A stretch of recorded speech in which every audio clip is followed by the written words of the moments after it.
तेरी यादों का तेरी याद में निहा तेरी यादों का तेरी याद में निहा तेरी यादों का तेरी याद में निहा तेरी याद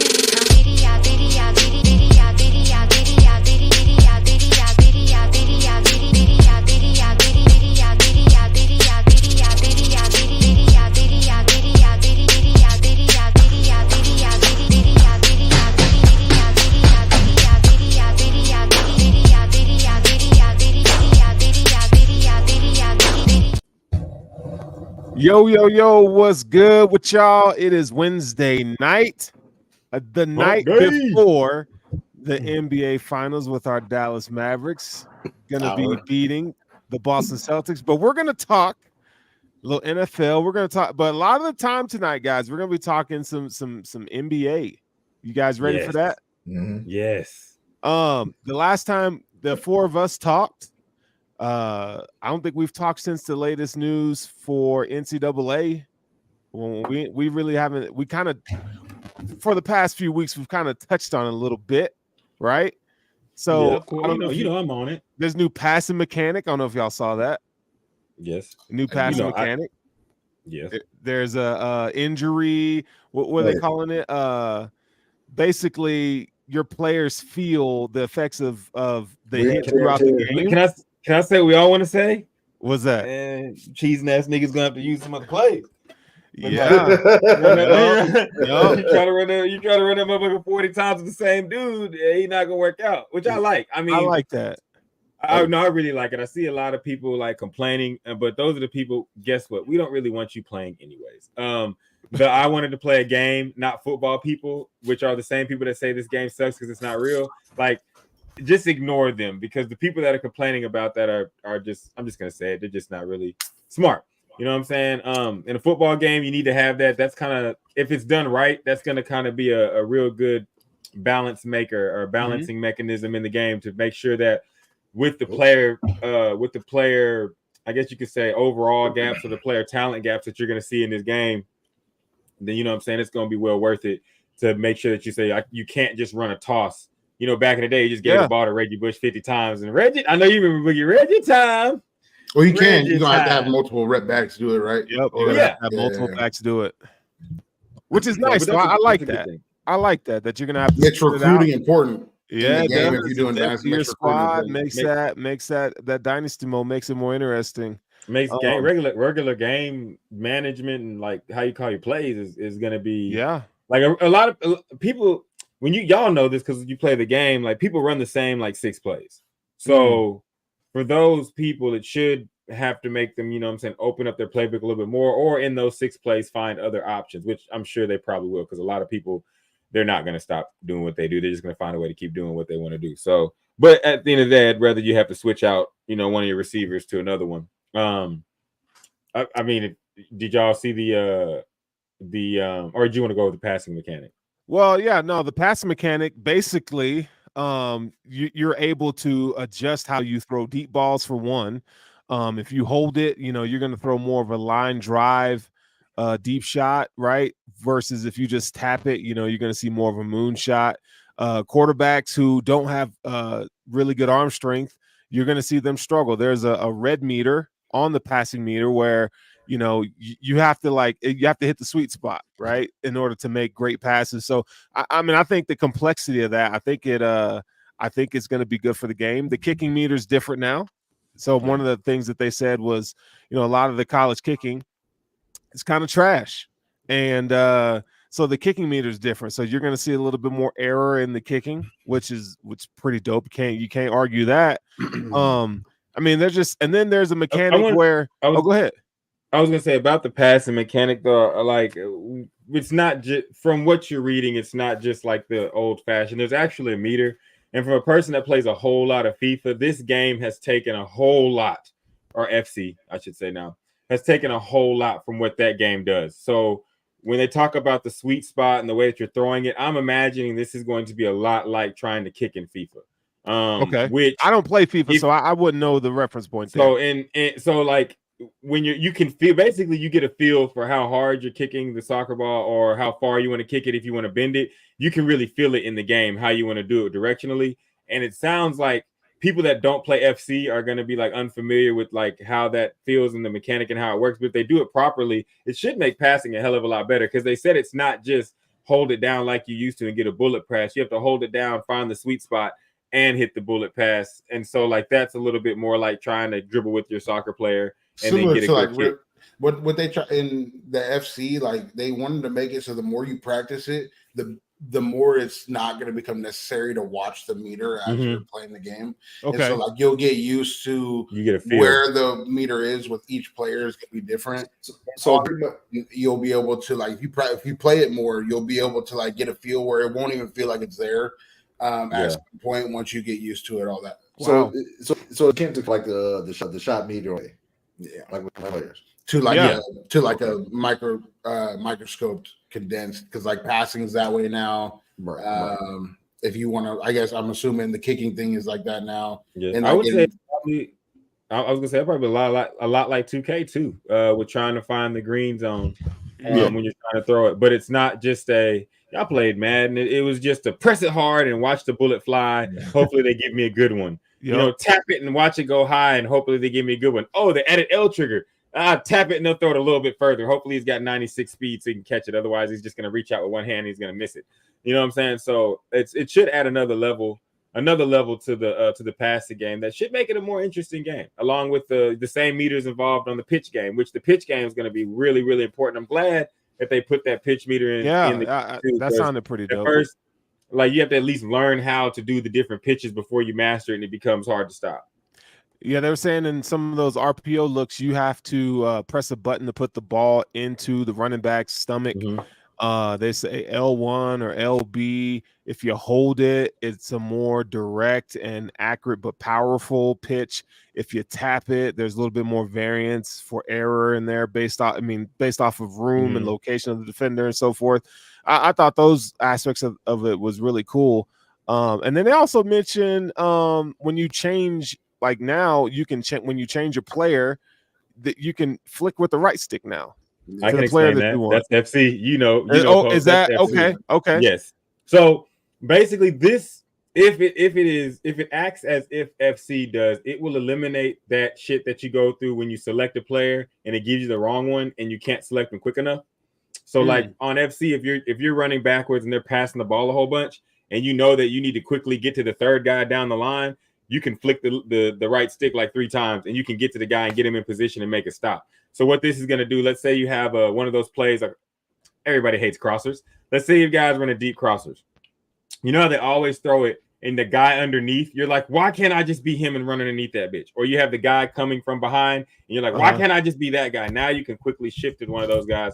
Supposedly quickly shift to one of those guys and try to make a play on the ball, which should basically, I think that's EA way of saying like, look, this is the best we could do with the AI. Now we're just gonna let you control it. Which the game being built fully on the next gen platform, it should be able to do things like this. Why they couldn't do it before, I don't care. I don't know, but that's the right flick. That's what it is. Going back to the quarterback read option, I always thought that you should, with the right stick to put it in the pocket, should go forward, and you have to pull it out by a certain time, or else he's gonna get it no matter what. I always thought like or some dynamic of that to where like you can't just ride that the entire time, and then the last second, no matter what, you can just pull out and do whatever you're gonna do. Because like no Diddy, because like you know, me and Biggie were like, wait a minute, what kind of podcast is this? Because like in the game, like it's so hard to play DN in that decision if you want to do it. And now you can kind of like you can hit that right stick to the DN to really play the read option yourself if you want to, which is kind of dope. I do like the change of the player being able to do that, like in FIFA. If some people have never played FIFA, they're gonna fuck up a lot more than they do it correctly to start. See, I never played it. I've never played FIFA. They're not gonna like that at first. But, once you get used to it, get used to it. Oh, and on top, hey man, come on, Ghost. Come on, man. We made it past, and now we got to go back. But no, on top of that, they added a function. they added a function back to the game that was probably in there like back in like 2003 to like 2008, where instead of dealing with what the game chooses with pre-play snap, you have to press like B or circle for y'all so many freaking times to get the player you want, and if you miss it, you got to go back. Now they're reinstituting where you hold down the button and then you just cycle through, and it goes the direction that you want it to go to get to the player you want to get faster. Because pre-snap in the game is something that is very, very important. It's something, and we can get into turbo in a little bit if y'all know. Y'all know. Oh, you talking about the no huddle? Hurry up. Yeah. So it's very important to have these things in the game because it's horrible to have someone line up fast or have someone say hut and you can't switch the guy in time. And when you play these games, you get penalized for reaction time at this time of snap. So it's really good to have that back in the game. I don't know why they took it out, but that was one of the best features back in the day because you could quickly go from your corner to your D tackle to your safety by just holding down circle and going click, click, click, click, and going up. You know what I'm saying? So it's good to have that back in there. Yeah, no. You mentioned the no huddle. There's a regular no huddle, right? And then there's a turbo no huddle. Boogie, have you heard anything about that yet? No, nothing about the no huddles. I've been mostly in tune with with just the new features. But nothing in the shit that they don't have in the game. Nothing so much about no huddle. I told you, I'm me nerd. Yeah. Shit. Eric Rayweather better watch out, my nigga. I got you. Shout out to Rayweather. No, shout out. Great content. Hopefully you can come on Hesi one day. Or one night. The turbo is basically their way of adding a Oklahoma / Oregon / any team that you've watched in the past like 20 years run a super fast no huddle offense to the equivalent of what you see in college. So a lot of people aren't going to like this. And that's as far as like offensive players are concerned, but this is a part of college football. It's part of football in general. And I think the way that they did it is pretty smart if it works out, which I think it will, because all it's doing is saying it's a trade-off. So it's going to be glitchy. You know that, right? I mean, everything. Here's the thing, though. Everything is. So whenever it's like it's going to be glitchy, to me, I always put the onus on the players. Don't play like a whole ass nigga, and you won't have no problems. Because there's a glitch in every game. So but the thing about it is, it's something that should be allowed, because just as the player that wants to sit back and dissect the defense and see what they're doing and just wait, you know what I'm saying? I said defense, not D. What you call it? You want to have the players, like I have a homie that likes to run hurry up, but because of the way the game's set up and the way people play, they don't want to let you run hurry up. Now it's kind of in the fabric of the game. And again, this is a part of college football. And as a person that roots for a team that runs this style of offense that doesn't give you a chance to breathe, the turbo option is just not going to let you pick all your plays. You're basically just going to have to line it up, have your audibles ready if you're in a good position to do so. Because again, if you're away, we could talk about the crowd in a second, but you just won't have as many options available. You'll really be forced to say, pull up, hut, and go. But to that effect, the defensive line will rarely ever be able to get a good jump on you. But of course, your players are going to get super tired.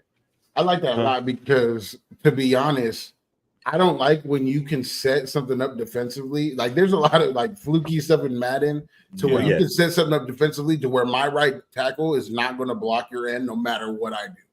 There's certain fluky things you can do on defense, and with that hurry up thing, like you're gonna have to play a base defense and learn how to play your player.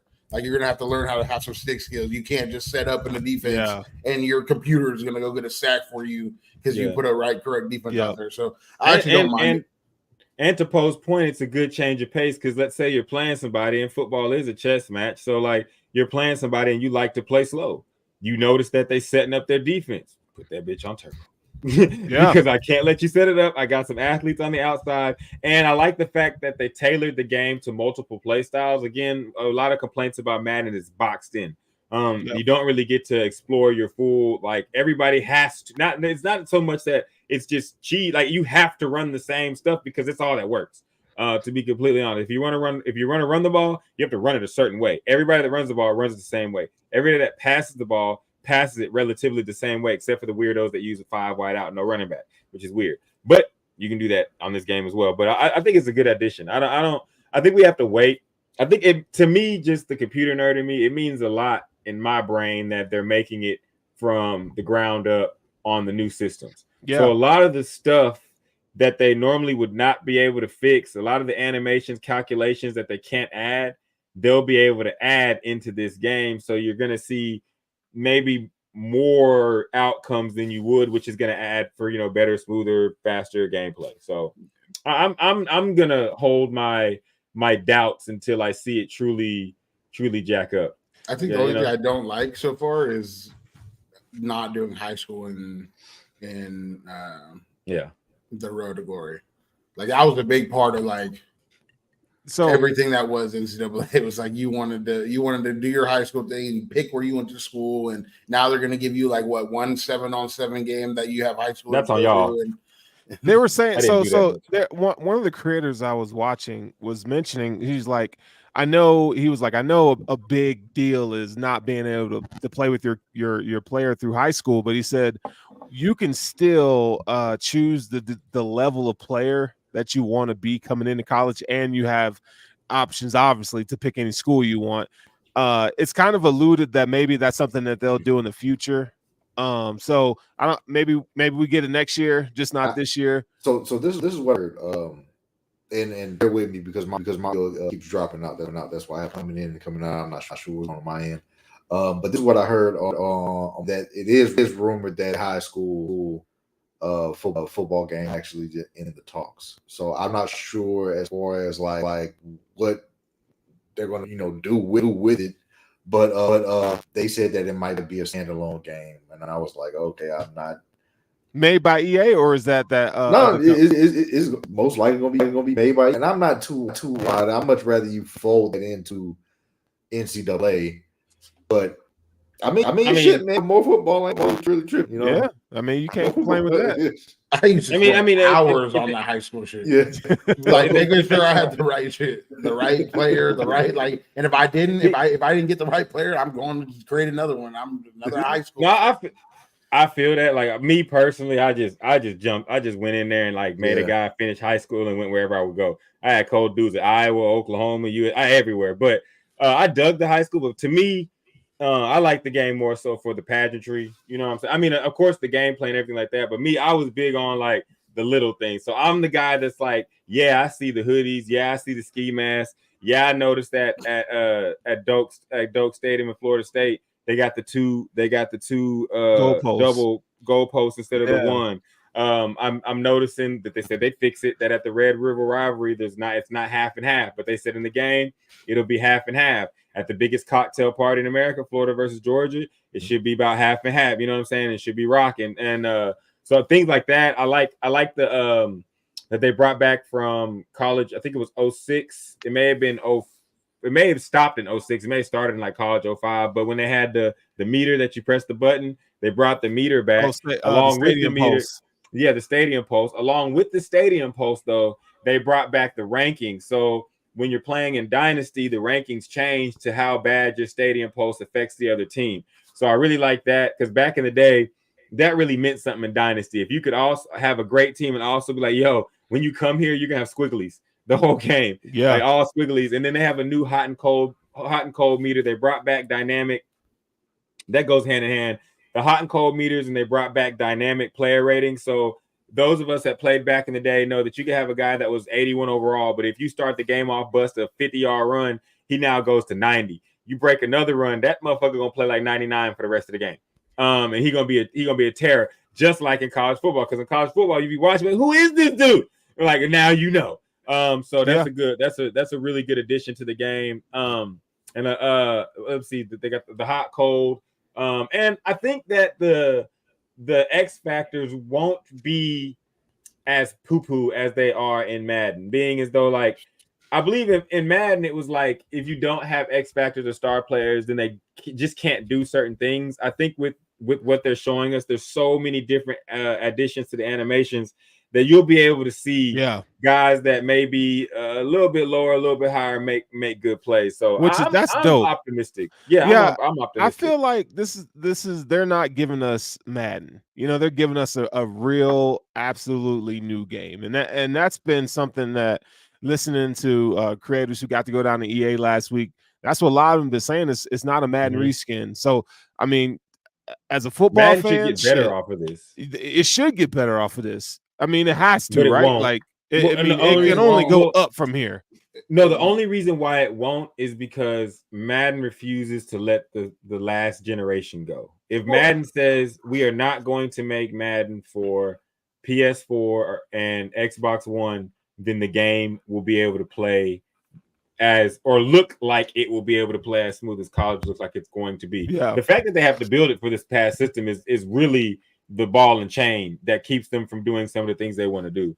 Paul, what were you about but that's to say? their own fault. The gameplay itself, the unfortunate thing is like professional gameplay, it's a lot faster per play, but it's really slower than the college football gameplay if we're talking about real life. So like, because it's slower in real life, the gameplay itself in Madden is always slower. It's not as high paced. It's not as electric. You're not going to have as much fun playing that game. They could go away from that in the video game, but like that'd be going away from what actual NFL football is. That's fair. Yeah.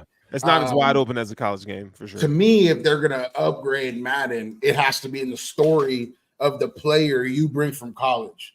So if you're gonna connect it to this college football, and you have a player that you built up all the way through, and you're going to make this whole thing about your player getting to a certain overall rating on Madden and a long story, then you have to make the story mode in Madden better than what it's been. Because right now it's like a 6-month in the game sphere story of your character, and then it's all the same from there to the rest of the time until you retire in the actual storyline. So to me, if you're going to upgrade Madden in any way, because the gameplay is the gameplay, it's slow, it's slow tempo. I don't know how much you could change it. We could have a whole later in the summer. We can go over. Yeah, as we get closer, we'll talk more about it. But to Poe's point, I don't even think that's just a professional game, man. Because this is after watching what FC 24 is compared to FIFA these past couple of years. Because honestly, FC is better because they don't have FIFA shackles weighing them down.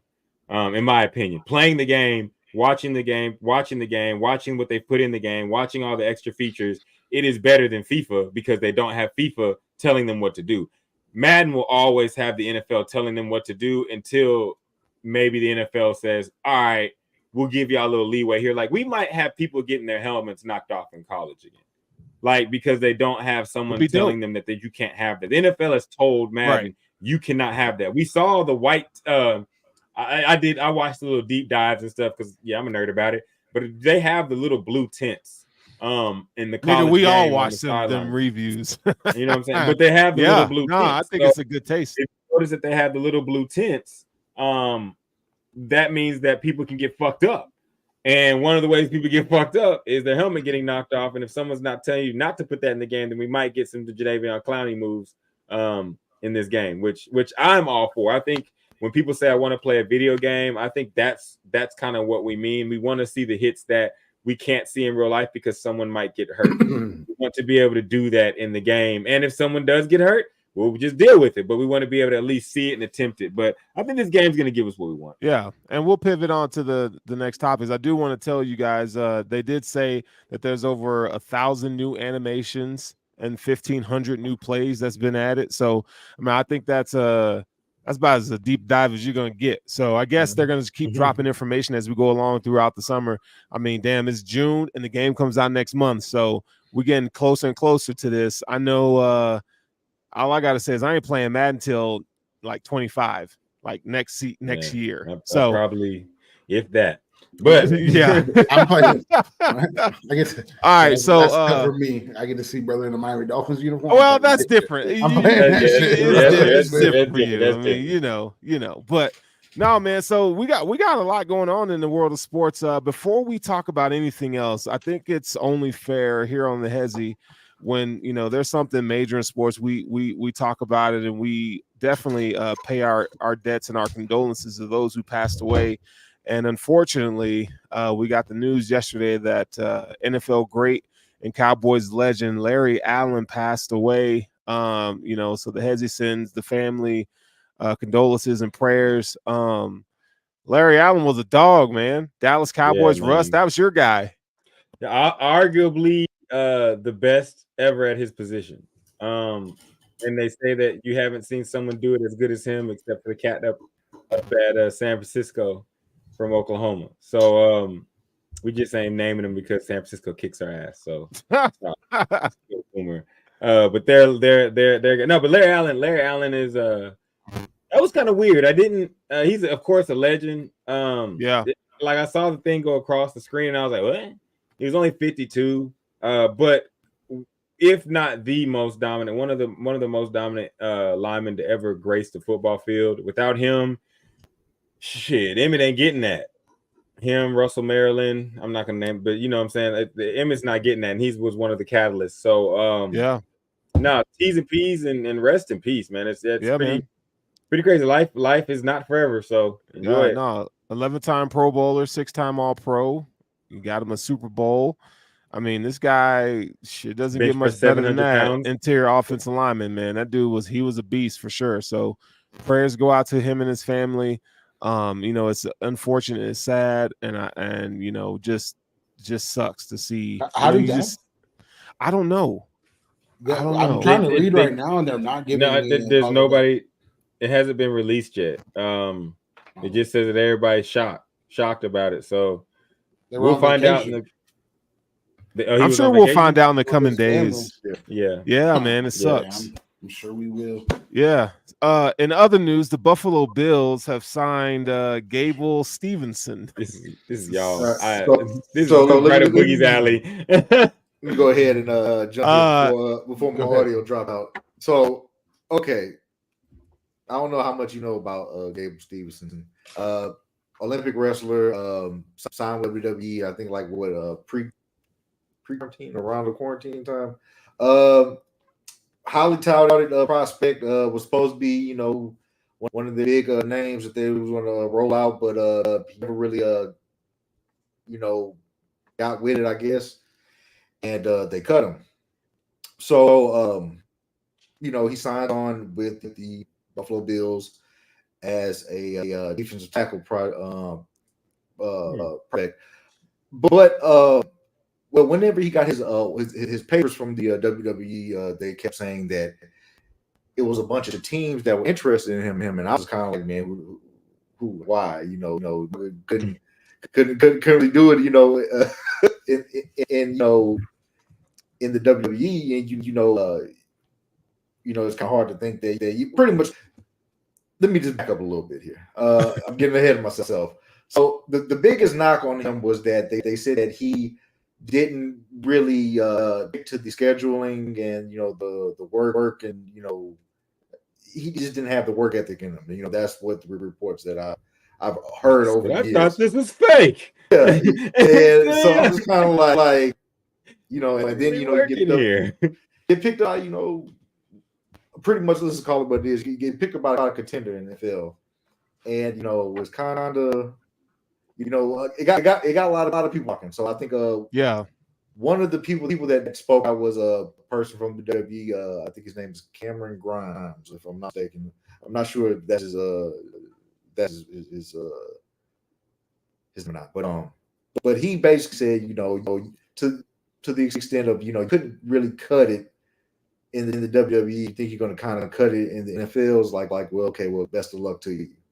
So I don't know, man. You know, I don't know. Yeah, there goes Olympic gold medalist, national champion. Yeah, Kurt Angle. You have Kurt Angle at defensive tackle. Honestly, my thoughts was this: is that it's going to be like a Brock Lesnar situation. When Brock went over and played for the Minnesota Vikings. You know, he didn't even make past preseason. Yeah, that's kind of how I'm. It's going to be worse. It's going to be worse. Okay, hold on. See, now I can't hear the audio drop out. Son of a bitch. Hold on. I don't know, man. I don't have many hopes. Did anybody watch? You watched the clip of him? In training drills? Yes. Yeah, Sean McDermott was. I'm better skilled technically than he is. That's not going to be good. Brock Lesnar was nice. That's not going to be the same. I thought Brock Lesnar was actually like good. He just wasn't good enough for the NFL. Right. This guy to me. I'm going to say this because next time it drops out, I'm trying to go and reset my router. I'm not sure, but I'll say the closer because I couldn't hear what I'm saying. Yeah. I don't think like I said, I think it's going to be a Brockton situation whenever he goes to Minnesota Vikings. I just don't see it. I just don't. Yeah, I don't either. I don't What find was don't his 40 either. time? What was the 40 time before I start talking shit? Because I was the 40 time before I don't know. start talking shit. Because I want to know if He I can ain't run no away from him. 40. Yeah. He All ain't right, he got no. trash. If he see me, I'm probably faster than him anyways. Oh yeah, for sure, probably is. But yeah. So yeah, it sounds like y'all telling me he trash. motherfucker. As a guy that I've seen him probably one time when I looked up his photo when you sent the thing, and I was like, hold up, that's the dude on TV that was wrestling in the Olympics, and I was like, what is he gonna do next? Is he gonna fight? Is he gonna do WWE? He's so talented. It sounds like he sucks at football. He ain't never and then he's played. just going because he's big. He's never played. He never played going- football. like- He's No, never played football. So it sounds like he sucks at football. Because Yeah. if you've never played football, you suck at football. Until I see it, you suck at football. So I'm not gonna like, you know what I'm saying? I'm not gonna sit here and good luck, guy. I mean, you I know, don't- exactly. That's how Chase exactly your how I feel. dreams. Good luck, and Chase your dream. I don't understand these. Go ahead, Smith. He's got a 5% chance, in my opinion, to make the roster. Wait, hold up. That's Wait. gratitude right there. I'd be happy with that. Hold up. What we're not gonna do is it okay? Are we talking about just overall with this? Because overall, I think Ghost has a point. I think overall, Brock was a generational. I saw this at first, and I wanted to leg sweep it and hate. But then I said he didn't say he was a generational athlete at one sport. He just said athlete. And Brock did. He was cold at football. He did win belts in fighting. Oh, that dude was crazy. He was cold, dog. Brock Lesnar was an animal. Yeah, Brock wanted to play football. He could play football. And Brock was cold. him up. Brock could have played football. I think it's this defense. Whenever they put like defensive hours is like this. If they would have put like Brock at like the line or interior lineman, I can Fair. I can see Brock more as an interior line versus a defensive. But you can see it. I can see him. I in no way see this guy with the M on his chest doing anything in it. Yeah. Except being on the practice squad and being like Aaron Donald's plaything. Man, he ain't even gonna be that, bro. Yeah. Like y'all know the dude. When you make a football roster, y'all know when you make a football roster, there's 22 starters and there's about 30 guys just crash dummy it. Man. Yeah, maybe a couple backups, but the rest of you guys, I can appreciate these things that they're doing with bodies. New Zealand and the rugby and yeah, they're bringing people in. I can appreciate it, but if that running back that we brought in didn't make the team, because he might have been one of the nicest people I've ever seen run a ball in preseason. See, there it is. But like, he didn't make the team. What Ghost just said, right? Nigga, AI? Oh, okay, all right, I'll put it up. Nigga, same size as AI? Nah, man, nah. All right, next. Sterling, next. As a D tackle.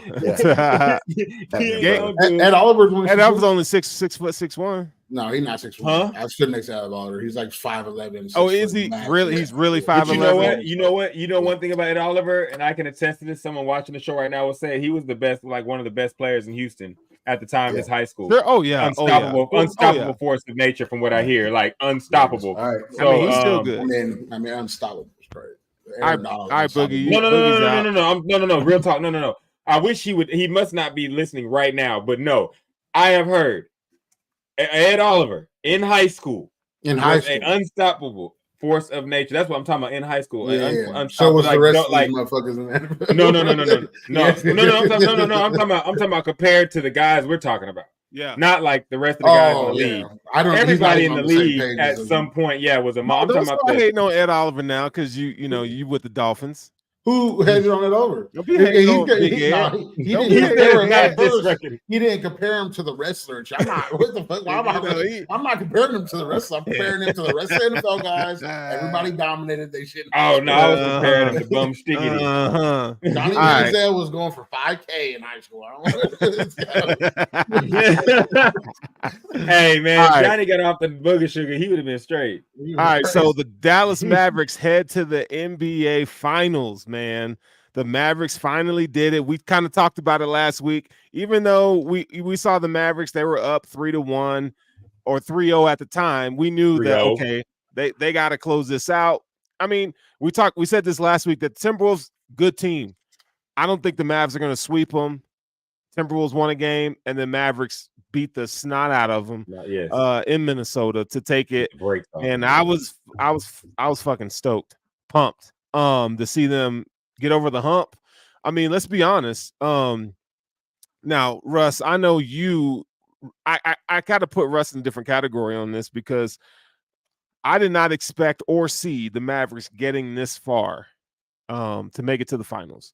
Knowing that the West is loaded, and then just kind of seeing, the roster in and of itself. It's a good roster, but I felt like, you definitely needed some contributions from the bench, from young players, and lo and behold, those contributions showed up in a big way. Derek Lively is a welcome addition to the team, and now they will be facing the Boston Celtics with Kristaps Porzingis. So my question is to you guys, and Poe, we'll start with you. Big 30 will end with you.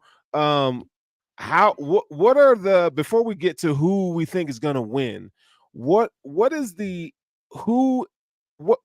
X factor for each team, or what do you think that each team needs to do to win the series? First, I want to respond to. I believe that at the beginning of this, I said the only team that could beat the Mavs throughout this playoffs would be the Nuggets. I had the Nuggets going back. Okay. But the Mavs have been a good team. I just didn't see them getting over the Nuggets, and luckily Ant came in. But do we all agree that Nugget series would have been better than Wolves versus Mavs? Nuggets versus Mavs would have been a better series overall.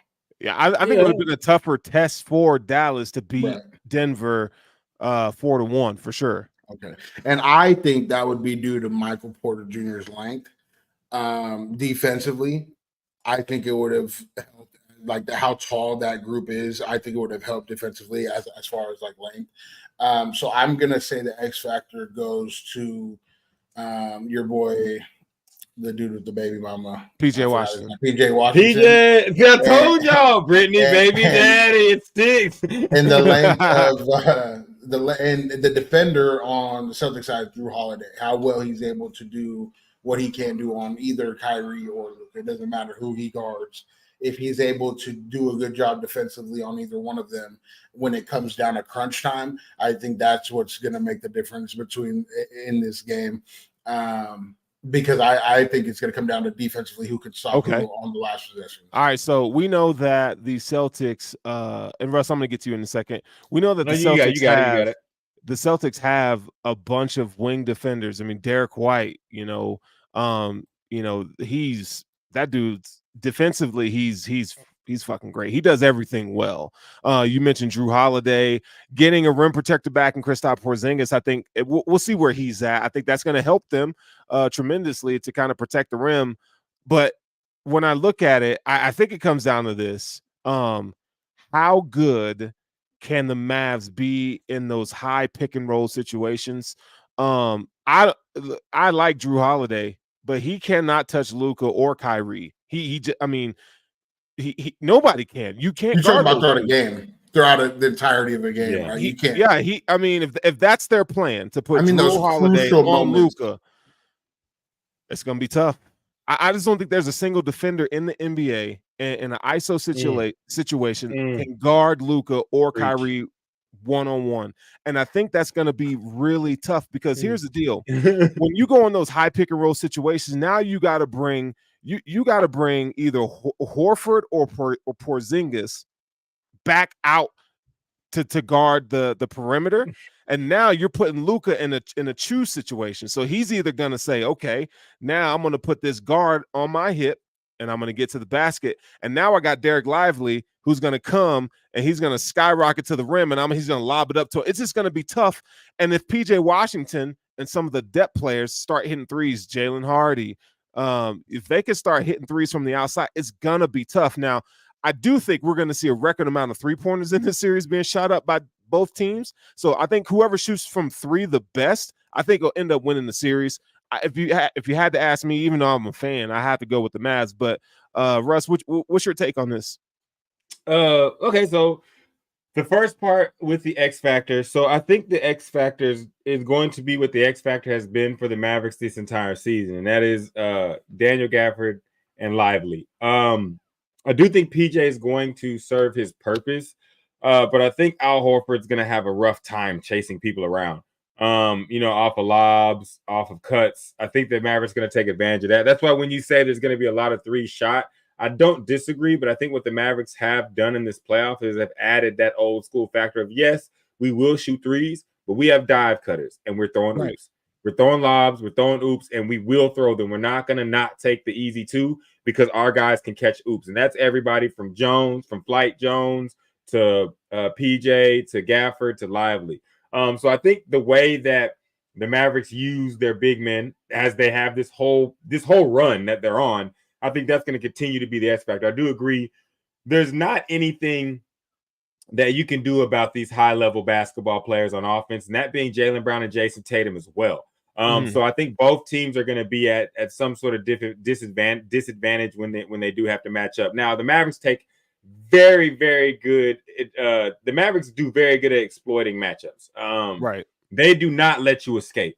You're not going to get a situation where if you try to come up and have Horford shadow, he's going to end up guarding Kyrie or Luka.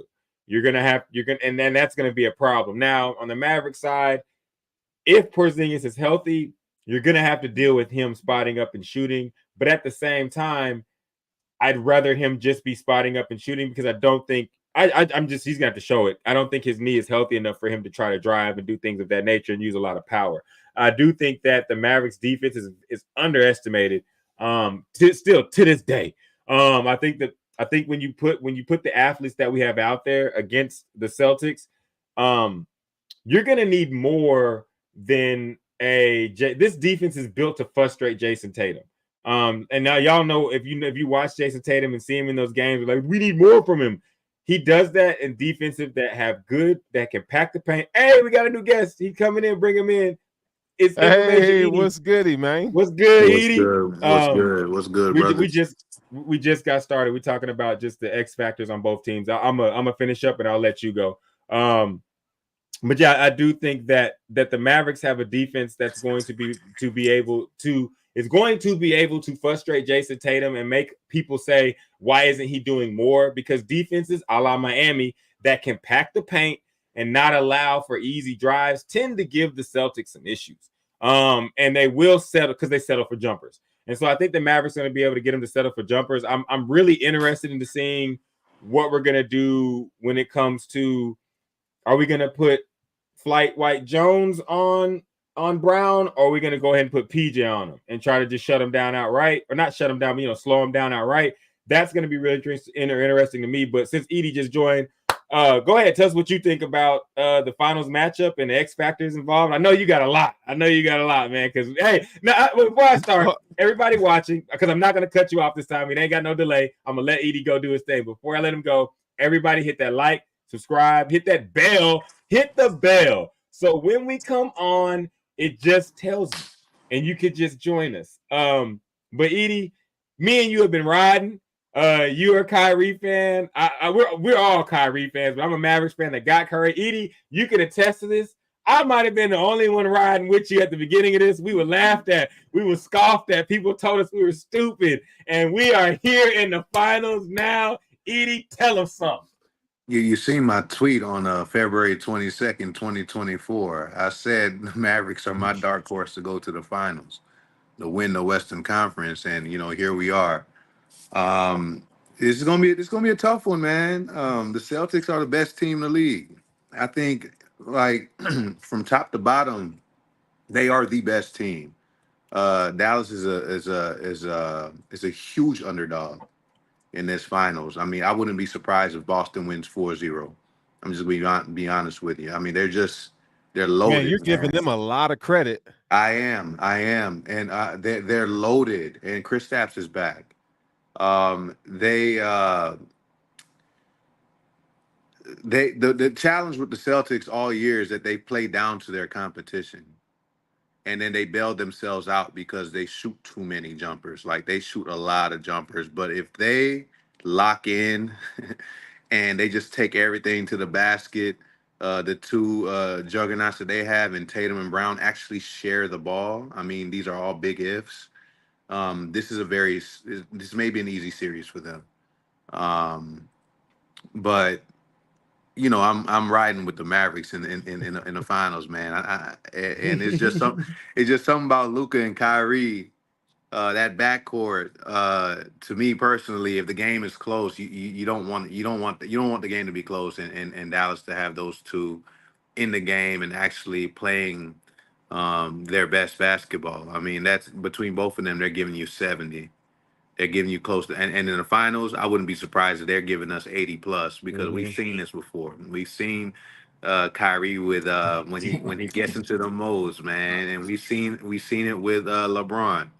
And I'm seeing it here with Luka too, because Luka's actually, although Luka is looked at as the best player on the team and the best player in the series, Kyrie is their leader, and Luka has said that.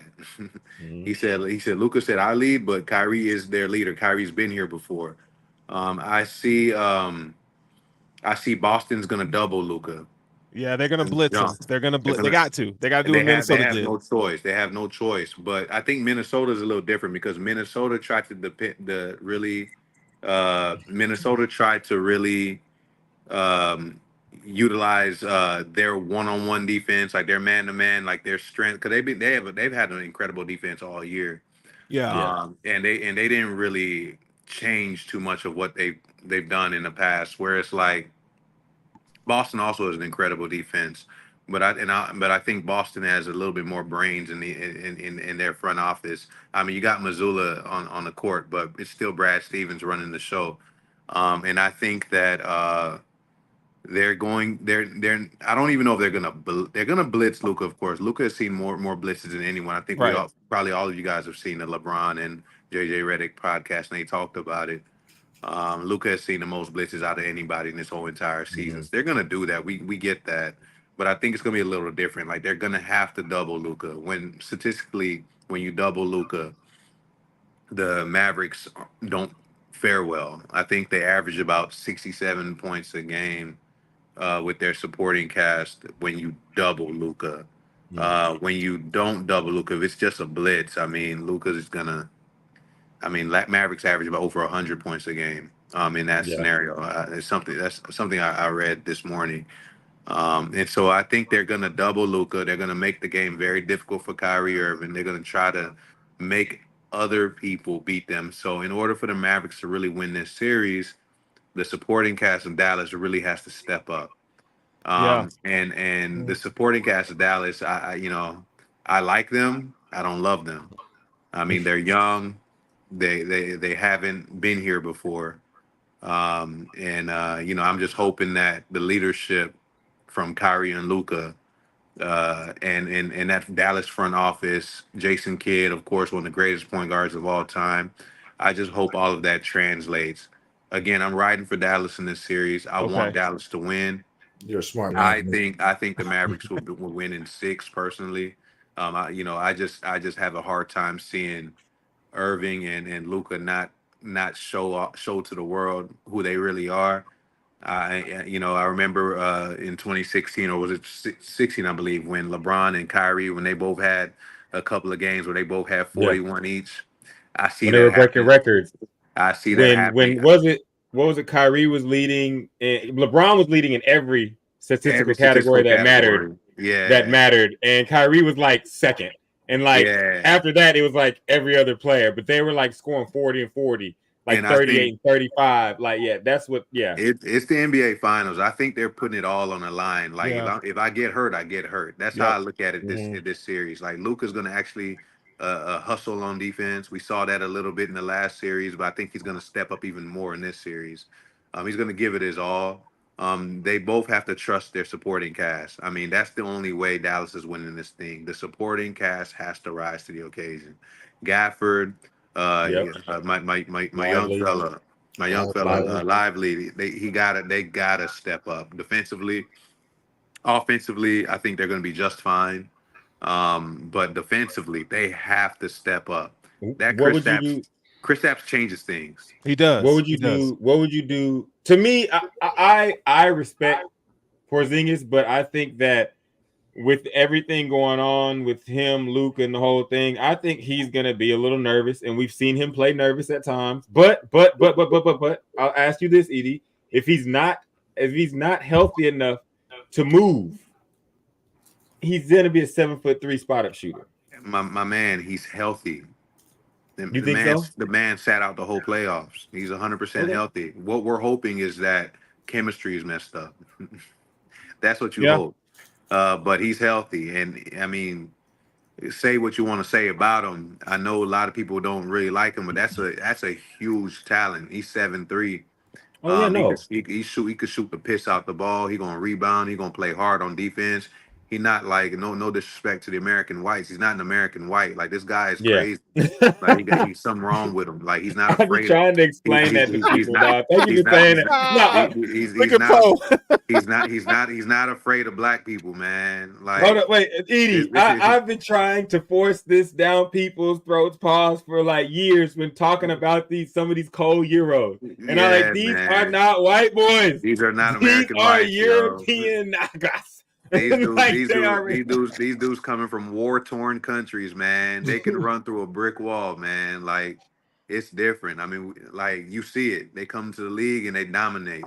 I will say this though. I will say this, and this is the question for everybody. Edie, you can answer first, but when we talk about the Mavericks defense, the thing that comes to mind, and yeah, it's heavily Mavericks on my side. So if y'all got some Celtics shit, y'all can do that. But on the Mavericks side, my biggest thing is, do you take PJ and do you put PJ on Tatum and say we're gonna live with that, or do you take PJ, put him on Brown, make it difficult for Brown? Because I do think PJ can make it difficult for Brown, and then kind of like DJ, Flight Jones, and what I'm saying, help side with Tatum. I think if I'm Dallas, I'm letting Jaylen Brown beat me. Yep, I agree. So you playing PJ on Tatum? I'm doing whatever it takes to slow down Jason Tatum and because Tatum's gonna try to play an all around game. He's gonna get people involved. He's gonna rebound. He's gonna assist. He's gonna drop buckets. But I want to make it as uncomfortable for Tatum as possible. I'll let Jaylen Brown beat me. I don't. Jaylen Brown's an erratic player. He reminds me of Russell Westbrook, but he's 6'6", 6'7". He's dangerous, but he's erratic. He can disrupt the rhythm, their own rhythm. He hurts them. He's a black hole. I want him to be a black hole this series. I want him to make mistakes. I want him to try to be the hero. If Jaylen Brown is trying to play hero ball because he wants to get that finals MVP, I'll live. Yeah. We'll win. We'll win. Go ahead. I agree with that. I think there's an elephant in the room too, man. It's Joe Mazzulla's never been in this situation before. And you have a Dallas, you got Kyrie who's won a championship. You got Jason Kidd who won a championship as a player. I feel like they are better equipped for these situations. And Luka, I mean, he hasn't won an NBA championship, but what he did in Europe was phenomenal with Real Madrid, right?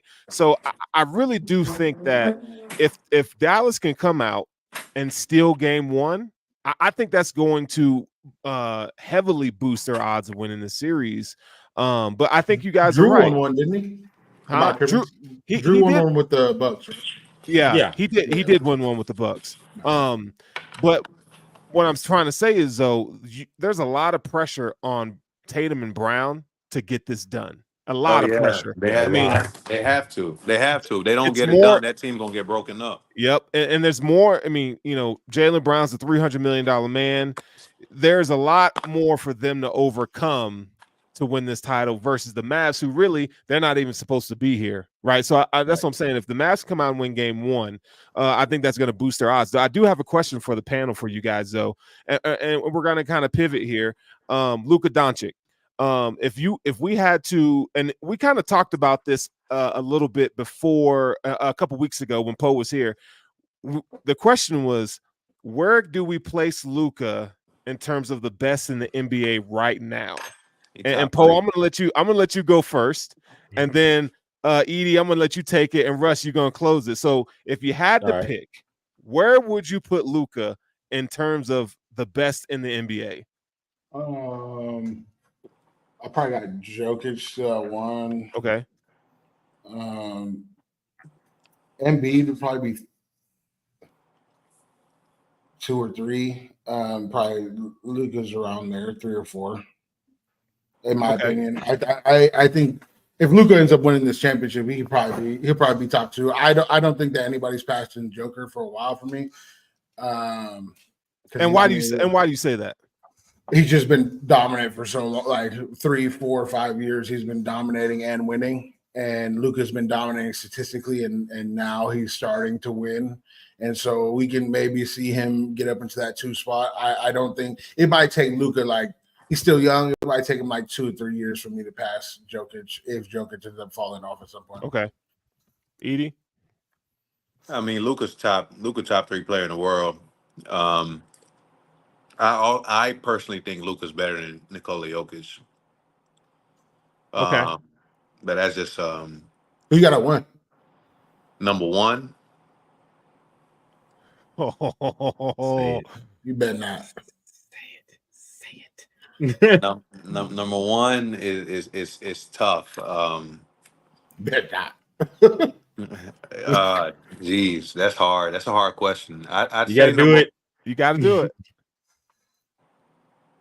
If they're fully healthy. Mm-hmm. Everybody. Fully healthy, everybody. I know what you're about to say. If they're fully healthy, you got to go with Giannis, man. The impact. Oh, I thought you could go in. That's a good one. I did not expect that, but that's a good one. Somewhere Baby Keem is out there like, ha! The impact, his impact on both ends is ridiculous. I mean, it's not a bad answer. You put him on any team. You going to the finals. I mean, the impact is he's too impactful. Like, the reason why Milwaukee struggled is because he was hurt. If he was healthy, I mean, Milwaukee, we're looking at something different. He's like, sorry to come in, but when you said that, I like, at first when you said it, like, oh, but then my brain said he's actually right, because when Giannis is fully healthy on the offensive, he's like a mobile Dwight Howard. He's Shaquille O'Neal, but he's Shaq, but he's way more athletic. Yeah, and I mean, can do everything, both ends. He's still getting better. I think it's I think I was trying to say what you're saying is the dominance. Like, he's the most dominant player. He's the most dominant player in the league. My thing is if Luka could play defense, Luka's easily number 1 player in the world to me. Yeah, but Luka don't play no defense. Like, on the best day, LeBron still got Luka. Like, on LeBron's best day. I mean, of course, LeBron 40 though, so he's not consistent anymore. But Luka got to defend. But, so yeah, I think Chris got a point here. Now, and I appreciate when we say, like, if healthy. Yeah. But I think we also have to, I mean, your health, I think, definitely plays a factor in, are you the best player in the world? Your best ability is your availability. Right? Yeah. And so, although I love Giannis, I would say Giannis is top 5 for me. And I would put Embiid at number 1? I would put Jokic at number 1, to be honest. Where do you live, Sterling? Hold on, though. I'm just fucking with you. I live in Buffalo, and I got Jokic. No. I got Sterling lives in Denver. That's why I was like, he's a Mavs fan, but he lives in Denver. So I was like, where do you live? I mean, I get to see it up close and personal, but I mean, you're right. Luka, if he were to play defense, now he's gotten better. He's gotten better where he's not necessarily a liability on defense. But when you look at Jokic and what he's able to do on both ends of the floor at that high level, I mean, he is the best player in the NBA. I would put Luka number 2 though, for sure. It's crazy how Steph changed the dynamic of how you can look at a best player in the NBA. Prior to Steph, if you didn't play defense, you wouldn't even consider in the top 5 as a narrative of, like, ESPN analytics and all these people. Now, like, Steph got in there. He couldn't really play defense like that. He stole the ball from being an off-the-ball defender, but he became the narrative for you can just be an offensive guy and be in the top 5. And then Luka kind of got into that mix later where he don't really play defense like that, but he can do a little bit enough to where his offense is going to overshadow and be in that top 5. But 10 years ago, Luka not in the top 6 right now. I don't think. I think someone in the comments said something interesting. I mean, the NBA, like I think I made this comment before when I've hopped on the show, but the NBA is just so talented now, man. I mean, it's preference, really. I mean, the difference between the top 10 players is minutia. Like it's these guys are so good. So it's really what you want. It depends on what you want, right? Because Embiid, honestly, I know availability and health. Yeah, but health. But if Embiid is healthy, He come number one. on, man. I still He's take number one. Jokic I take over. Jokic over over I'm taking Embiid over Jokic any day. Jokic Healthy? changed the entire. But again, No. game. He said Again. no. He said if healthy. So If But we healthy. can't. But we can't use that. We can't use No, that no, because no, that's not real. He It's not set it up, though. reality. He set it If up, though. healthy, It's I'm not still reality. taking Jokic, though. I'm still taking. No, You have to No, play. That's You better. have to Embiid play the dominates duration of the Jokic. Anytime season they and play- produce. Anytime In they the play, if he's healthy, look at Embiid's numbers against Jokic. He Okay. destroys him. Wait, scoring. I'm a Every Joker single guy. time. Scoring wise. Like if you ask me who do I like Everything. No. more, you know, Embiid better if on you ask, defense too.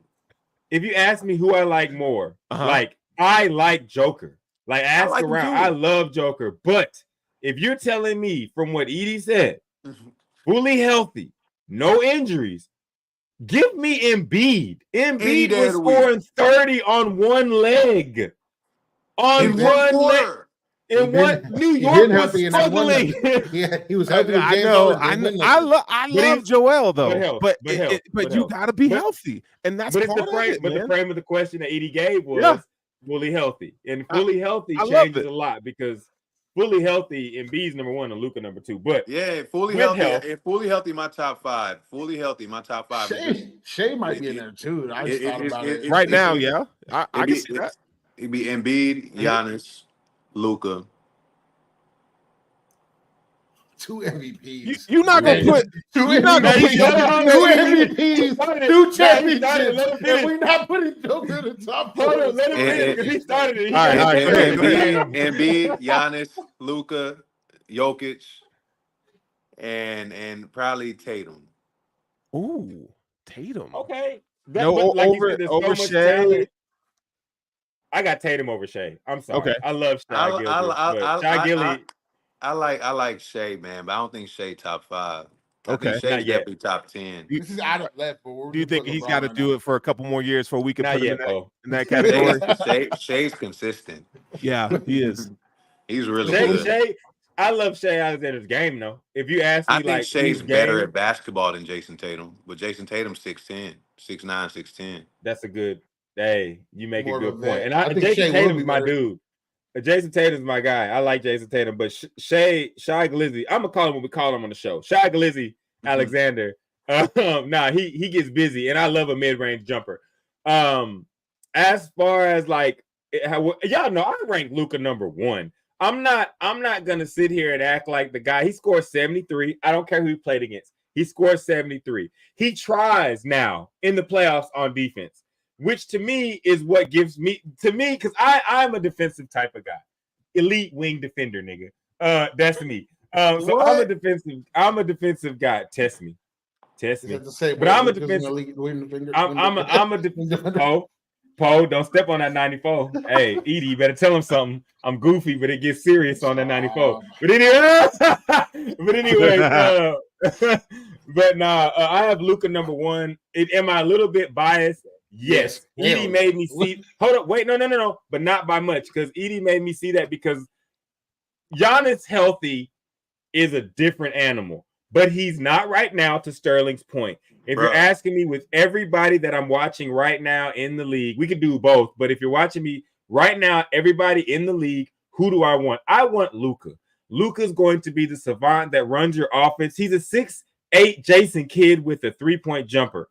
And Edie, you know this. I have said this, and now I'm looking for backup because Edie, you know, everybody wants to say he's LeBron. No, he's Jason Kidd. This shit looks like the 03 Nets. He had crazy. No. Peep this. Edie, tell me I'm crazy. Instead of Kenyon Martin, we got Gafford. Instead of Richard Jefferson, we got PJ. Now, they didn't have a Lively coming off the bench to do other shit. We got a Lively. Instead of Kerry Kittles, we got Kyrie. If you put instead, no, that means that's good, Edie. That's good. I'm talking about the build of the 03 Nets. Great Jason comment Kidd here. okay, so Jason Kidd was my favorite player growing up. I'm a Dallas kid for real. I went to Let's Join the Team. Jason Kidd was a rookie when I was young. He is my guy. When I watch this team, I am literally watching Jason Kidd say, this is what I wish I would have had on the Nets. And this kid, Luka, can do these behind the back passes. All I'm seeing is a tall Jason Kidd. And when you add that ability and you add the scoring ability and you add the will to win, there's not a guy better than this guy in the NBA right now. You can throw out other people, but I Luka see what is you're saying. I would say just it's hard for me to say Luka's Jason Kidd just because Jason Kidd was a much better defender. I feel like their basketball IQ is very similar, right? But Luka's nowhere near the defender Jason Kidd was. But Jason can shoot. True. Jason Kidd, they called him Athan. Jason Kidd. They called him Athan. Jason Kidd was a smarter player. Jason Kidd might be one of the smartest players. Sure. Top 5, top 3. I mean, I wouldn't compare Luka to Jason Kidd. I'd compare Luka to LeBron James without the athleticism or defense. See, it's hard. That's why I say Luka's 101. Wait. Hold up, Edie. Are we not describing Jason Kidd though? A superior point guard with the ability to control the pace of the game better than anybody else in the league. I don't even really consider Luka a point guard. I just think he's a great player. He's a threat. He's a threat. I always thought Luka was. He's a great passer. He's a great. He is. What? He is. No, we will not do that. I'm dead in that shit. Hold on. What do you say? Hold on. Why? But why though? Why is he not like? Because only reason why people want to compare Luka to James Harden is because of the damn step back. That's the only reason. He does the step back and he passes. Harden, no. Ability to score, ability to pass, ability to get to the free throw line. All those skills they have at the top tier. They both don't play defense, and they both are like sometimes can be a high. Luka plays defense. He's just not as I got good. you. I know the characteristic that separates him. Can I interject here? Yeah, go for it. Winning. First of all, James Harden in his prime is better than Luka Doncic. James Harden also can play defense. Don't let that ESPN bullshit fool you. James Harden defends. In fact, you can ask any NBA player; they'll tell you Harden will lock your ass up in certain moments. They'll like Harden, not in his big age. I think he's like 35 now. He's not the same player. The injuries, the hamstring, but Harden prime. There was nobody better than him. Like, come on. Harden was a dog. Houston got cheated. We all know they got cheated. But if you remember somebody, I actually was in the barbershop chopping it up with Quinn Cook, and Quinn told me straight up, he was just like, that Rockets team, that was the only team they feared, the Warriors.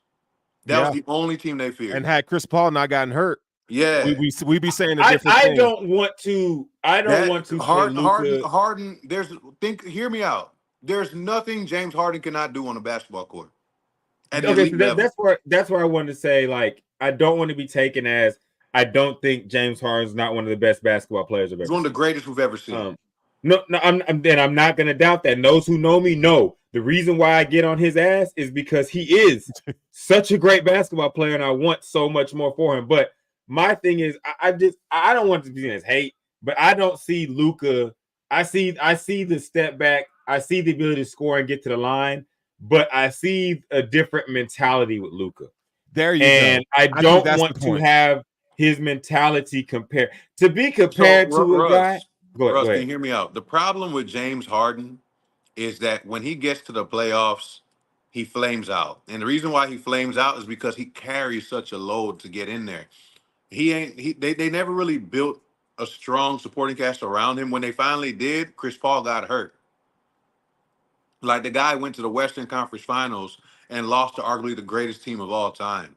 That's fair. No. And that's why Russ, let me support your point for a second. In order to be determined the greatest, the intangibles matter. And we saw this is where James Harden fails. if James Harden, and I don't know the dude, but this is just based off of what we've seen. If James Harden, kind of chilled out with the clubs and all that stuff, and like when you look at Luka's everything you need and everything you want in a player, the leadership intangible, the winning pedigree, the fire, the grit.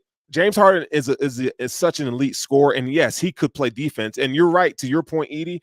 They failed at supporting him. They really did, because when he got to the playoffs, he kind of flamed out. But that goes to the off the court character, your conditioning and like being ready and so forth. I think those things matter too. Okay, hear me out. So you don't. Luka?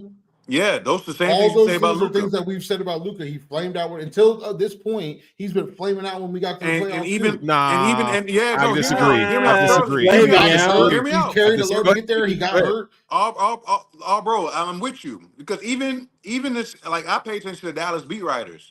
Like, I follow all of them on Twitter. I hear what they got to say. Luka been complaining about being tired. Kyrie the one that's like, yo, like, we gotta fight through. We gotta keep going. We gotta keep going. They had to bring Kyrie in to elevate this part of the game. But we're talking about Luke. We're talking about Luka versus Harden. Right, but Sterling, wait. So to that point, when Kyrie got with Harden rebelled against it, and Kyrie was set. Kyrie said you washed. No, that was a butt crack sports. Don't fall for that. The issue, I live in Brooklyn. COVID was the issue up here with Kyrie in Brooklyn. Yeah. Like the way they treated him for that COVID issue was why if it wasn't for the pandemic, we'd be talking about a whole different story with Brooklyn. Them motherfuckers could not lose it. I mean, come on. No. I was talking about the rift. No. I was talking about the rift between him and James. The rift between Kyrie and Jimmy. The rift between him and James, it was simply because Kyrie refused to get vaccinated. Yeah. That's it. That is literally it. Whether you agree with it or not, Kyrie. No. I'm not disagreeing with it. I'm just like when I see Kyrie play him, we notice there's we saw it versus the Clippers, and we saw it again when he went to Philly the first game. There's an elevated level of fuck you in Kyrie's game. Sure. Just like when Anthony Edwards said, "I'm guarding you," Kyrie said, "You knock on the devil's door, he might answer." I mean, so but I mean, if I'm your teammate, so if I'm Kyrie in Brooklyn, he was promised things. They said that they were going to have an exception, that he was going to be able to play. A lot of the things that they promised him didn't happen. He wasn't about to take the vaccine. Harden was like, "Bro, just take that shit, yo. We all took it. Kyrie was like, "Nah." So Harden was like, "Fuck this shit. I'm out." Yeah. I see how things are being ran here. I'm not with it. So I can see how both have their reason. And so when you say that, I can see how that could be a fuck you situation. But they don't have beef. They're friends. All them niggas. No, I wouldn't say necessarily like beef. I'm just saying you can notice a heightened when they play against each other, it's competitiveness, right? Like the same way Brown get heightened when he play against Kyrie. Yeah, it's just competitiveness, but they're friends. They respect each other. I feel that. But it should. I mean, there's no excuse for it not to work when they were all with Brooklyn, and I think that the main thing there is who was going to be the leader. Like KD is not one to be that alpha dog. Neither is James Harden. KD. They thought it was going to be him. Let me interject, please. I hate when they talk about leadership. Why? Because I think that's a major component in. I think all of those guys are leaders in their own right. They just lead differently. Kevin Durant's not a vocal leader. Kevin Durant leads by what he does on the floor. I watched KD play with 4 G leaguers and literally lead these motherfuckers to the playoffs. Like, I was watching that shit. Barclays is right here. I've seen it. KD is a leader. He's just not vocal. James Harden's also a leader. He's led his entire career. He's led from high school as Arizona State, Oklahoma City Thunder, coming off the bench. He was their leader. Go watch them games. Here, And but, then, think so? I then Houston. I thought it was Russ. I think No, it's What no, up? it wasn't Russ. Mike Flay. Russ was I who? thought it was Russ, and I thought that's why it failed because No, it was sir. Russ. No, sir. Presti and them just had what's that word? Presti and them. Russ was like one of the. So basically, Russ only averaged like 10 points a game at UCLA. And Yeah. so like when Russ went through the whole draft process and he like measurements was crazy, athleticism was crazy. He worked out really, really well. Oklahoma City basically took a fucking gamble and drafted this motherfucker in the top 5. And so remember, they allowed Russ to make all the mistakes in the world, Yeah. but they never allowed Russ to be their point guard. If you go watch those games, they had Eric Maynard. I've spoke to this. Eric Maynard and James Harden were Brother, the you point heard guards. me. The Russ You was heard the me say wild this. card. I have said The reason why they chose Russ over James Harden was because Harden likes to party. I have literally said it. this. I have said this time and time again, and I believe if Russell Westbrook would accept a role as a like shooting guard, just get out the way and do what the point guard tells you, he would have had a better time. Probably win a championship. His mentality is too strong, and he just wants to do all of it on his own. You're making me think about when they got beat by the Warriors 3-1, and I'm getting pissed again when Russell Westbrook wouldn't give the ball to fucking KD, and Russell Westbrook. What's up? The connection with all those teams that didn't win a championship that should have is that they didn't have a vocal leader.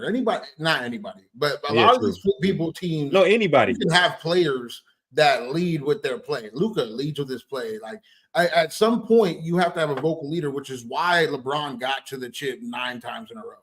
He was able. People listened to him for whatever reason. They listened to him. He told you knew who the guy was, the alpha was, and they listened to him. Right now, because he knew what he was talking about. Because you found out he was right. You see now, to speak to this, the Mavericks are doing the Duke huddle and free throws, and Kyrie's the one telling guys Maxey was hurt, and I know you've seen his the clip. But Maxey was hurt. Yep. He's been out, and Maxey he's like, get your ass over here. Yeah, and get your ass up in here. Like we are united. This is a united. This is why I think the Mavericks are going to win. This is a basketball team. This is not a bunch of individuals trying to win. And in basketball, any sport, you got to have all, whether it's your 11, whether it's your 5, you got to have everybody willing to play, accepting their role and play as hard as they can in their role. And the Mavericks have every guy from Luka to Kyrie, all the way down to Hardy to Josh Green, everybody saying, I'm going to do my job. Now, Russ, you don't think Boston has that? Boston's got that. No, I know they do, but here's Edie. You chimed in like right when I was in the middle of it. But my thing is, I think that Dallas and the ability of our ability to penetrate the lane and throw lobs is going to cause them problems because Porzingis is one guy. Mm-hmm. We can run a lineup with Lively and Gafford, and if we do that, I think Horford is in trouble. And I love Al Horford. I've loved Al Horford since 2006. He saved Joakim Noah in that championship, or tried to. Mm-hmm. You don't think Horford been shooting up his 8GH ready for this series? I think he had. You're right, because he every playoff series he gets swoller and swoller and swoller. Like he doesn't look. He just gets stronger. No, nothing but muscle. But I think we saw against Indiana, and we even saw in previous against Cleveland. He gets in trouble when you leave him on an island or when he gets stuck in that pick and roll. He has issues, and the Mavericks are going to not only put him in that situation, but at the same time, we're having dive cutters at the rim. So I think that's going to give them a lot of issues. A lot of issues. To an extent. Have we talked about Derek White and Drew Holiday and their impact? Okay. So yeah, we did. We did talk about them. This Boston team ain't no Boston nice. I talked. They got a Spurs. They got no weaknesses, yo.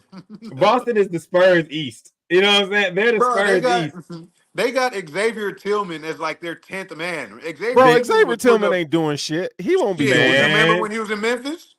Xavier Tillman look at him now. He ain't doing nothing now. We can't use Xavier Tillman. Amazing. Well, Xavier Tillman's the one that got smoked by Brown in Memphis, wasn't it? Everybody gets smoked by Bron. That's a That high, was 39-year-old Bron, though. I hate to but say that's a high impact guy, and he's your like 9th and 10th guy off the bench. Now, I think that That's OD. once the Mavericks see, now that you said this, that's interesting because once the Mavericks expose Horford, because I love Horford, but he's not fast enough to deal with these guys rim running. I can tell you now, when the Mavericks start running them screens and they start putting Horford in them situations where he's either got to guard Kyrie, Luka, and then Kyrie and Luka are also looking at Gafford and Lively, and then you got PJ in the corner, that's going to be a problem. But now when you bring up, I see you, Russ. I see you get out of that Luka Harden comparison. We took this far right, and you got out of that Luka Harden. I got to stop that bitch. Y'all niggas got me. I feel like Adrian you started feeling it, and you were like, I feel like Adrian Burner. I'm getting cooked out here, my nigga. I'm getting cooked out here. I can't avoid it. You know what I'm saying? But now, you notice we didn't touch Bron either. You keep trying to bring us back to LBJ. He's out this bitch. But I think that Horford's going to have a little bit of problems, but I also think the Mavericks got to watch out because Horford's a guy that ends up hitting that shot. But Edie, I'm telling you, the same thing that the Mavericks have been doing to get here is going to be what wins them this shit. Interior, I hope so, man. The lobs, the throwback of the lobs in the post is going to be a problem. I think that Porzingis is going to do his job, but he's one man. So I think that he's going to have – I don't necessarily – I'm going to be honest with you guys. I'm going to say something. And people are going to be like, you motherfucker. Years ago, and I don't have that other account, Edie, because it got deleted. But on Twitter, I told the people, it was like in 2000. It was after Luka played them in the bubble and he had that game winner, and it was a dope-ass game. I said, in a couple years, this teams are going to play in the championship. And Tatum is my favorite player. Like, as far as my favorite player to watch, all that stuff, he's my favorite player. Luka's on my favorite team. It's because he light skinned. Oh, Mike, here we go. Oh, hey, we got a whole dialogue about the light skin. Actually, Edie, you know why? Edie, the reason why, honestly, the reason why is because his game is so fucking smooth, bro. I love that shit. Like, Jason Tatum's game is so smooth. And I like people that just glide across the court. That's really what it is. He got a smooth. Paul George is probably second because he reminds me of T-Mac. And as a kid, I was a T-Mac fan. But like, nah, I love Jason Tatum's smoothness. Paul George smooth. Shay climbing those ranks for you or what? Shay? His game. No. He's dope. No, there's like Edie. This goes to your point. There's so many dope guys hooping right now, but Shay's game is really dope. I like his mid range, but my favorite player, if you ask me, Russell, if it's not the Mavericks, if you turn on the TV, who you looking for? I'm looking for Jason Tatum. Like, and those that know me know him and Jaylen Brown. I love them. So like, what's up? You like Jaylen Brown? A lot of people like Jaylen Brown. Yeah, I'm not a fan. No, bro. You know what it is? I like explosive players, but I also like guys that just quote unquote hoop. You know what I'm saying? Edie, you was around for the are you a basketball player or are you a hooper debate, all that shit. And I'm one to say I like the hooper guys. I like the guy Kyrie. I like the guy Kobe. You know what I'm saying? Dirk. I like the guys that get out there. No. I'm just saying I like the guys that get out there and say, above all else, I'm going to play the game of basketball. You know what I'm saying? And so this is just perfect theater. My favorite player versus my favorite player on my favorite team versus probably my top 3 favorite player of all time in Jason Kidd. So it's everything I love, but the Mavs got to come away with it. I do think the Mavs have the better team, Edie. I think we have the better team. I think that we're doubted, but I think the Mavericks have the better team, bro. I'm gonna bet with my heart this series. So I'm willing. I already said I'm willing to lose this amount of money. You know, sports betting is legal in New York. I'm willing to lose this amount of money, but I just, this is gonna be a very hard series, man. Boston is so good. Like, you can't look at what we've witnessed. Like, Indiana. Notice Indiana was up. They could have won every game that series, but at the end, Boston just, okay, guys, let's start playing hard. Boom, game. Like, Boston plays down to their competition. Yeah. That is their problem. But if Boston, there's so much pressure on the Celtics to win this series. Like they're about to go. Like they're gonna let it all go. They're gonna play as hard as they can, and that's a scary sight. I think Dallas will do the same. I still think Dallas has the best players in this series, but Boston has the better team. I mean, you got Derek White. Derek White it can ball. You got Drew Holiday. Drew Holiday is really like that. And then you got Brown as a wild card, and Tatum. Tatum is really, really good. You know what I'm saying? And then you got Porzingis is back. Some people say, yeah, if Jimmy was there first round, they wouldn't be here. I don't know about that. I think that they would have just Miami played hates harder. them niggas. Yeah, I they think would have Boston. beat. I think I feel Boston like they would would have have just beat turned. them. I think Boston would have just turned up. You think That- the Heat would have beat him? I think You Boston Sterling? would have beat the Heat. Oh, okay. Yeah, Boston No. would The have beat Miami. Ghost says that Jimmy Butler would have made the difference, but I don't know. I think Embiid. I think if Embiid was healthy, that's the one. he would have It'd be made a Dallas. difference. He'd I think beat everybody because if like you could Embiid literally was just dump healthy, it down there. 4-0 clean Yeah, if- sweep for the Celtics. Yeah. if Embiid was healthy, we would for sure be looking at Luka versus Embiid. Yeah, Because I'd rather and have I- that matchup.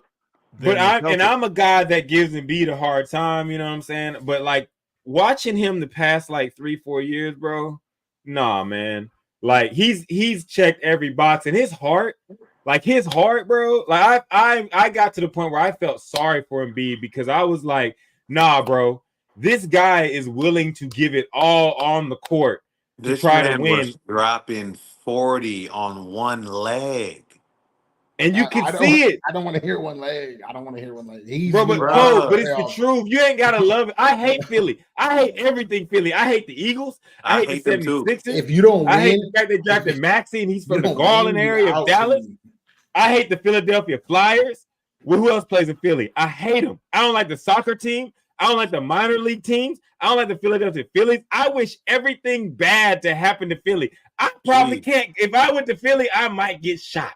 Why? Because I would come off the plane, flicking them off, saying, fuck this place, and spit on the ground. I don't fuck with Philly. But Joel Embiid, that nigga got it, man. He got it, man. He got it, man. You don't got the wins, though. If you show heart, win, though.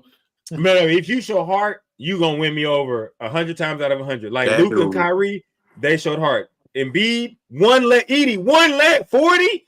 That If you dude watch is it, good, man. bro, Embiid was healthy when Kawhi beat him, wasn't it? it was a that. No, I don't want to Boy, hear that's Did he win or did he not win? Ooh, Did he win or did he not win? You Did he Oh, win bro. or did he not win? Bro, Embiid has never been healthy in the playoffs his entire career. He was healthy when he played against was not. the Raptors. He was absolutely not healthy. No. I'm not Go talking back and about watch that a series. Nick shoulder or a Nick ankle. if the 70 and if the Embiid got to lose 76ers some weight. and if the 76ers don't fuck that up and trade Jimmy Butler, then they gonna come back the next year and get that shit. That's why they want him back now. To me, with Jimmy Embiid, Butler had Ben Simmons acting right. To me, with Embiid, his problem is that he Don't wants to you- win the don't you- don't MVP you every mention year. That motherfucker. He wants to win the MVP Ben every year. Simmons let all of us down. Bro. It's okay. You gotta listen. He let everybody down. He let Nas down. He let NBA down. That nigga Ben Simmons let everybody down. He needs to Ben retire. Simmons had me out here looking foolish. He needs to retire. All right, He so not. we are past our time. We are past our time. We've been on here for a minute, but this conversation has been amazing. Fire. It's been amazing. Edie, we gotta have you back on, dog. Hey, The man, whole finals. Hey, just you invite gotta, me. Edie, if you can make it, you gotta come back next week and we gotta talk about what we've seen thus far in these finals. Oh, for sure, absolutely. You know, I'm around. Okay, Poe, We're gonna send a link. if you got it, you gotta, this cast right here, we gotta come back. But there were some really good points made tonight that I'll think about. It's got me kind of second guessing this series that's coming up tomorrow. I mean, but I'm not gonna because we'll keep going. We'll keep going. But it's gonna be fun. I mean, go Mavs, but we gotta get this dub. We gotta get this dub. I gonna say you gonna let me end it, Sterling, on my casual. You know what I'm saying? Yes, I was passing it to you, man. Hey, Russ, I'm gonna dunk it like this. Before we end it, I will say I like Dallas bench better than Boston's. You know what I'm saying? And with that being said, I'm gonna end y'all with a quote to start the NBA Finals. You know what I'm saying? We the home of the killers, home of the G's, Boys right here, right? Dub Deuce D's. I got Dallas in 6. Holla at us, baby. तेरी याद Mavs and six. तेरी यादों का तेरी याद में निहा तेरी यादों का तेरी याद में निहा तेरी यादों का तेरी याद में निहा तेरी यादों का तेरी याद में निहा तेरी याद